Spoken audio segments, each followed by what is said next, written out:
Ralph Hubert Sonny Barger was an American biker, convicted criminal, author, and a founding member of the Oakland, California chapter of the Hells Angels Motorcycle Club, which was formed in 1957. After forming the Oakland chapter, Sonny was instrumental in unifying various disparate Hells Angels chapters and had the club incorporated in 1966. He emerged as the Hells Angels' most prominent member during the counterculture era and was reputed by law enforcement and media to be the club's international president. Hunter S. Thompson once described Sonny. A legend of a man who lived life to the full and always stayed true to himself, following the "he who hesitates masturbates" approach to life.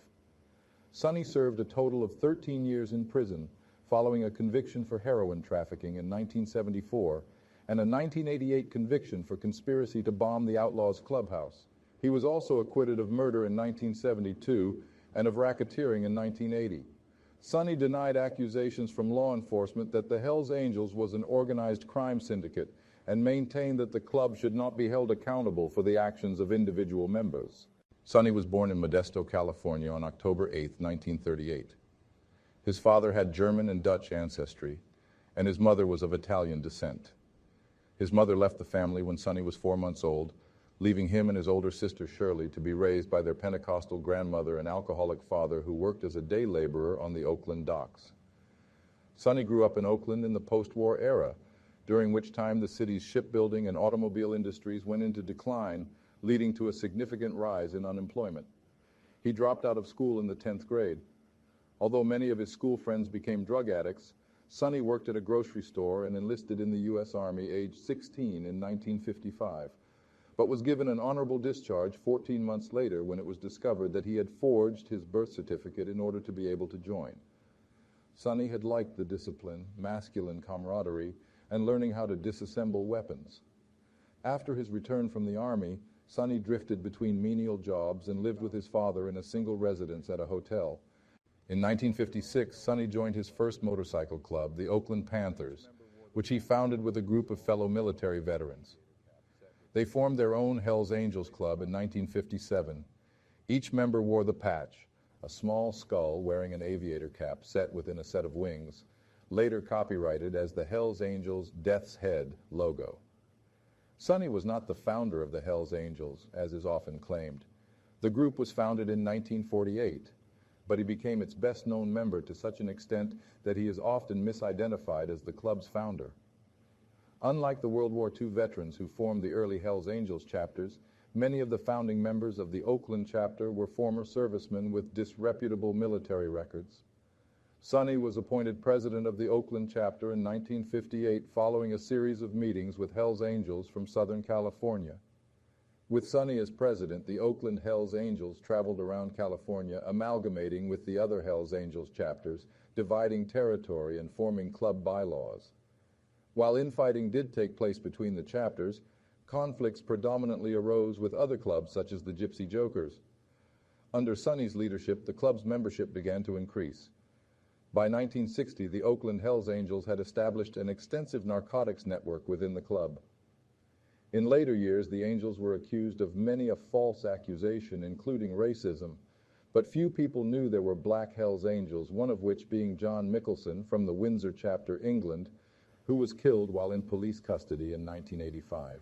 Hunter S. Thompson wrote in 1967 that in any gathering of Hells Angels, there is no doubt who is running the show, describing Barger as a 6-foot, 170-pound warehouseman from East Oakland, the coolest head in the lot, and a tough, quick-thinking dealer when any action starts, and saying of him, by turns he is a fanatic, a philosopher, a brawler, a shrewd compromiser, and a final arbitrator. Sonny continually denied that he was the Hells Angels leader, or that Oakland was the club's headquarters, however, saying, there's no charter that's the boss. That's all cops and newspapers. His criminal record began in 1963 after he was arrested for possession of marijuana. He was arrested again on the same charge the following year and for assault with a deadly weapon in 1965 and 1966. Sonny and the Hells Angels, many of whom were military veterans, considered themselves anti-communist and anti-subversion. When students at the University of California, Berkeley announced an anti-Vietnam War rally, The Oakland Hells Angels denounced the rally as a despicable, un-American activity. Sonny was one of the Angels present at the Rolling Stones concert in 1969, at which the bikers were reportedly paid $500 worth of beer to provide security. Concert goers and musicians alike were subjected to violence from the Hells Angels, including Marty Balin of Jefferson Airplane, who was knocked unconscious, and audience member Meredith Murdoch Hunter, who was stabbed to death. He asserted that violence only started once the crowd began vandalizing the Angels' motorcycles. Drugs, that it's just too bad we wasn't loaded on, because they come running off of the hill yelling, ah, you know, and jump on somebody, and it wasn't even always jumping on Angels, but when they jumped on an Angel, they got hurt.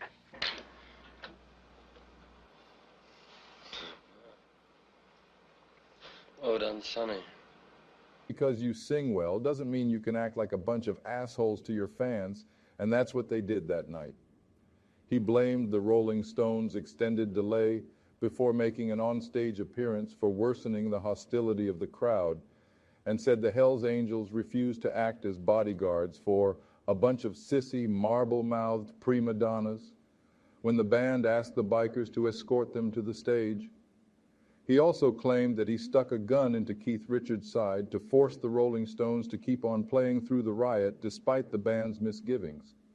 Barger took umbrage with what he felt was the Stones' refusal to take responsibility for the catastrophe in the days after the concert.